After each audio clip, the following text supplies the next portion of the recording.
How do you feel in the movies when you're watching the movie and then suddenly there's a great big screen full of a snake moving around?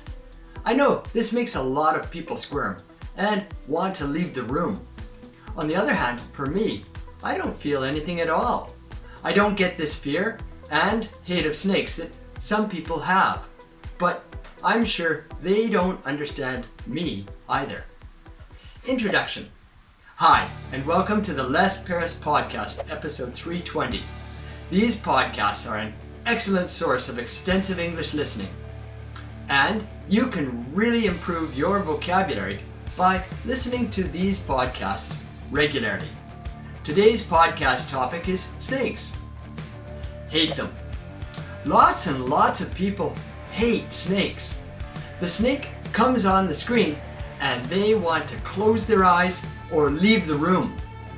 This hatred of snakes is deep-rooted, and you can even find it in the Bible, in the first book Genesis, where the snake convinces Eve to eat the apple.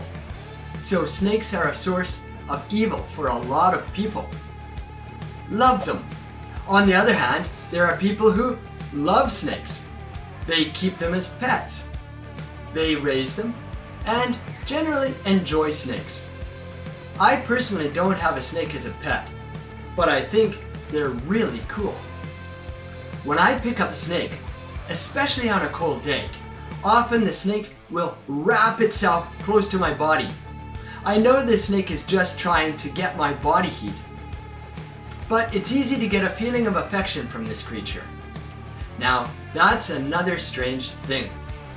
I found the snakes in Canada to be friendly, but the snakes here in Japan are generally not friendly at all and really don't like being picked up.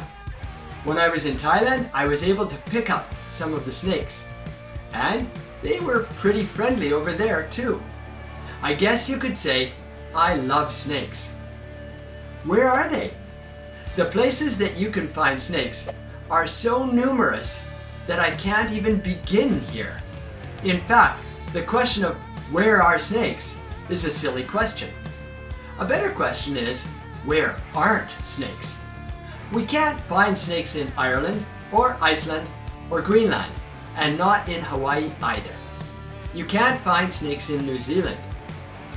Then there's a lot of small islands in the Atlantic and Pacific oceans that don't have snakes. I made that list sound pretty big, but in fact, that's a really small list compared to the number of places that do have snakes.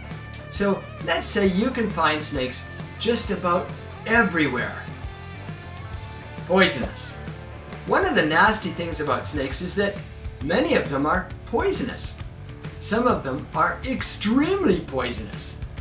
There's always the famous cobra snake. Then there's vipers and mambas and boomslangs and many more. I think the coolest snake is the cobra because of the image that I have of snake charmers trying to play their pipe and charm the snake.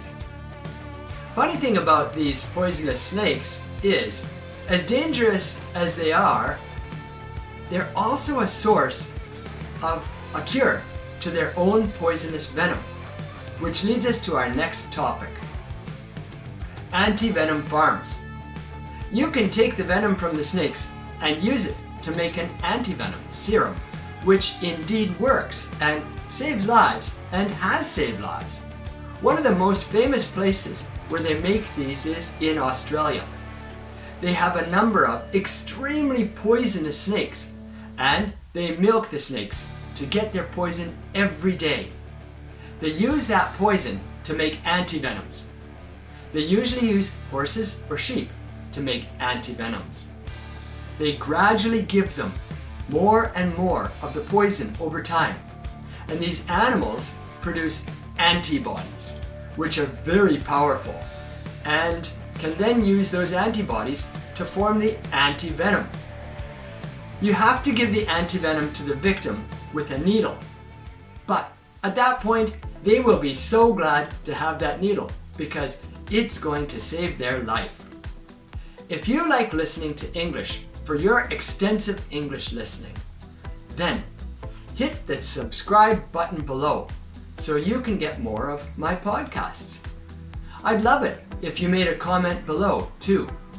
Tell me if you have a favorite poisonous snake of your own.